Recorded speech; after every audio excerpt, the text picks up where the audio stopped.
그러므로 우리가 믿음으로 의롭다 하심을 받았으니 우리 주 예수 그리스도로 말미암아 하나님과 화평을 누리자. 또한 그로 말미암아 우리가 믿음으로 서 있는 이 은혜에 들어감을 얻었으며 하나님의 영광을 바라고 즐거워하느니라. 다만 이뿐 아니라 우리가 환난 중에도 즐거워하나니 이는 환난은 인내를, 인내는 연단을, 연단은 소망을 이루는 줄 알미로다. 소망이 우리를 부끄럽게 하지 아니함은 우리에게 주신 성령으로 말미암아 하나님의 사랑이 우리 마음에 부은 바 됨이니 우리가 아직 연약할 때 기약대로 그리스도께서 경건하지 않은 자를 위하여 죽으셨도다.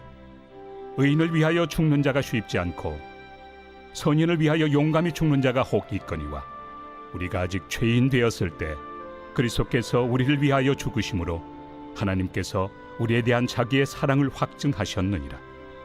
그러면 이제 우리가 그의 피로 말미암아 의롭다 하심을 받았으니 더욱 그로 말미암아 진노하심에서 구원을 받을 것이니 곧 우리가 원수 되었을 때 그의 아들의 죽으심으로 말미암아 하나님과 화목하게 되었은즉 화목하게 된 자로서는 더욱 그의 살아나심으로 말미암아 구원을 받을 것이니라. 그뿐 아니라 이제 우리로 화목하게 하신 우리 주 예수 그리스도로 말미암아 하나님 안에서 또한 즐거워하느니라. Everyday is Sunday. 우리의 매일을 썬데이로 세팅하라. 할렐루야. 오늘도 우리와 함께 하시는 하나님이 아름다운 주님의 음성으로 새 말씀을 부어주실 것입니다. 그 말씀을 통해 하나님과 더욱 친밀해지는 저와 여러분이 되기를 축복합니다. 언젠가 이런 문구를 본 적이 있습니다. 공부를 많이 하면 공부가 늘고, 운동을 많이 하면 운동이 늘고, 요리를 많이 하면 요리가 느는 것처럼 무언가를 하면 할수록 늘게 마련이다. 그러니 걱정은 그만하라. 더 이상 걱정이 늘지 않게. 2026년 새해가 시작된 지 벌써 2주 정도 지났습니다. 여러분은 무엇이 늘어가고 있습니까? 혹시 벌써 걱정과 염려와 한숨이 내기 시작하셨나요? 과거에 대한 후회와 미련으로 여전히 마음 아파하고 계시나요? 사랑하는 여러분, 이전의 나의 모습이나 과거의 어떠한 일들로 인해 새로운 한 걸음을 떼기가 어려운 분들이 있으시다면 말씀의 능력을 믿으시기 바랍니다. 복음의 능력을 경험하는 여러분이 되기를 진심으로 축복합니다.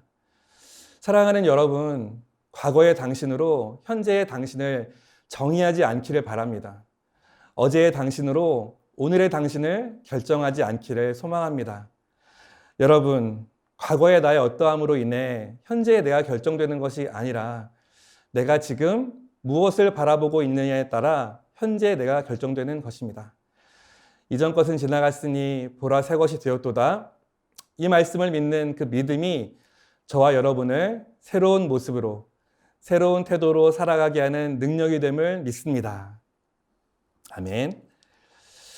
로마서 4장에서는 행위가 아닌 믿음을 통해 의롭다함을 얻은 실제 예가 등장합니다. 바로 아브라함과 다윗의 이야기죠. 로마서 5장에서는 그렇다면 그렇게 믿음으로 구원을 얻은 자들이 얻는 축복은 무엇인가에 대해서 이야기하고 있습니다. 오늘 본문 로마서 5장에서는 믿음으로 의롭다함을 얻은 사람들이 누리는 세 가지 축복이 언급되는데요. 1절과 2절을 읽어보겠습니다. 그러므로 우리가 믿음으로 의롭다 하심을 받았으니 우리 주 예수 그리스도로 말미암아 하나님과 화평을 누리자. 또한 그로 말미암아 우리가 믿음으로 서 있는 이 은혜에 들어감을 얻었으며 하나님의 영광을 바라고 즐거워하느니라. 믿음으로 의롭다함을 얻은 사람들이 누리는 첫 번째 축복은 바로 화해, 화평입니다. 두 번째 축복은 하나님의 은혜의 손길 안으로 들어가게 되는 것이고, 세 번째 축복은 하나님의 영광을 바라보며 함께 기뻐하고 즐거워하게 된다는 것입니다.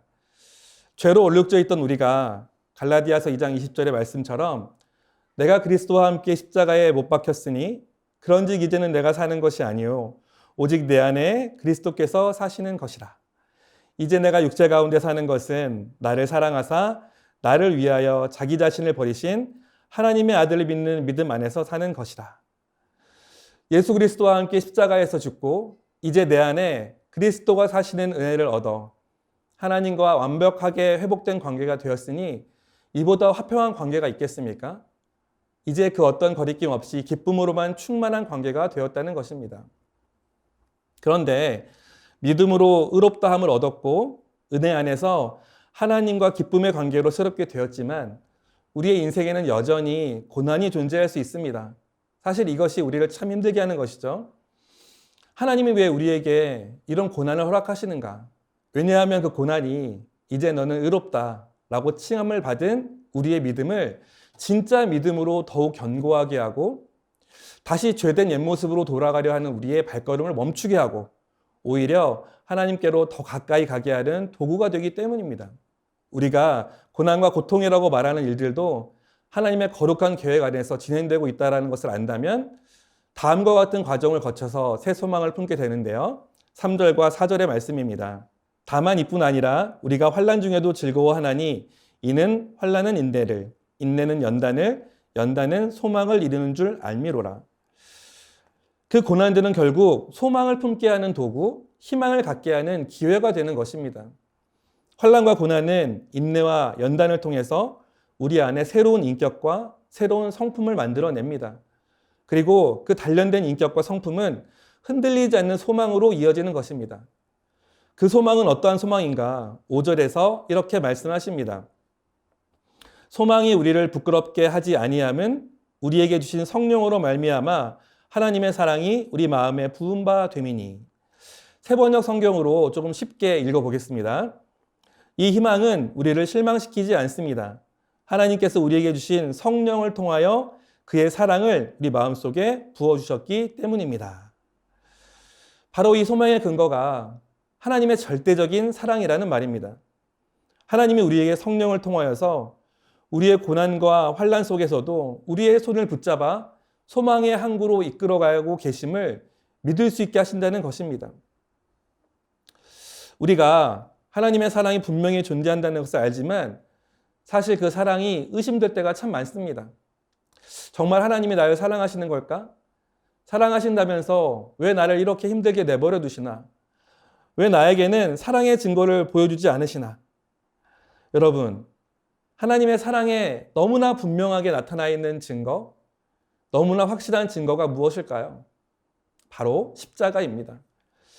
오늘 본문의 6절과 8절과 10절을 함께 읽겠습니다. 우리가 아직 연약할 때 기약대로 그리스도께서 경건하지 않은 자를 위하여 죽으셨도다. 8절 우리가 아직 죄인 되었을 때 그리스도께서 우리를 위하여 죽으심으로 하나님께서 우리에 대한 자기의 사랑을 확증하셨느니라.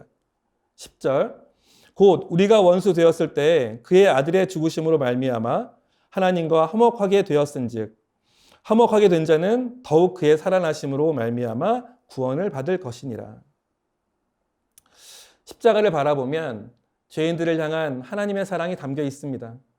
나를 향한 하나님의 사랑이 담겨 있어요. 나의 죄를 대신해서 아들을 죽이신 하나님의 그 사랑.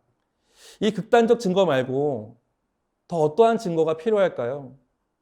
우리가 아직 연약할 때에도, 우리가 아직 죄인 되었을 때에도, 우리가 원수 되었을 때에도 너는 내 아들의 목숨보다 귀한 존재야 라고 말씀하시는 하나님의 사랑의 증거 이외에 무엇이 더 필요할까요? 그래서 십자가는 가장 처절하면서 가장 극단적인 복음인 것입니다. 그리고 여러분, 이 복음에는 능력이 있습니다. 우리의 내면이 완전히 새로워지는 능력, 우리의 마음이 온전히 회복되는 능력, 그리고 이전에 죄된 나, 옛 자아와는 완전히 결별하게 하는 능력, 그래야 이제는 하나님이 기뻐하시는 길로만 가게 하는 능력. 십자가는 우리에게 가장 완벽한 복음이요, 이 세상 그 어떤 것과도 비교할 수 없는 기쁜 소식인 것입니다. 하나님의 아들인 예수 그리스도께서 우리의 죄를 대신하여서 십자가에서 죽으시고 다시 살아나시는 그 사실을 믿음으로 받아들이는 모든 이들에게 새로운 회복의 역사가 일어나고 영원한 생명으로 구원을 주신다는 약속, 이것이 복음입니다. 그런데 여러분, 이것이 끝이 아닙니다. 약속만 주신 것이 아니라 우리 안에 오셔서 나와 함께 하시며 이 약속이 이루어지는 모든 과정을 친히 행하신다고 하셨기에 이것이 복음인 것입니다. 내가 애쓰고 죽도록 노력해야 하는 것이 아니라 걱정하지 마. 이제 너의 안에 있는 내가 할 거야. 너는 그냥 내가 너의 안에 있는 것을 믿기만 하면 돼.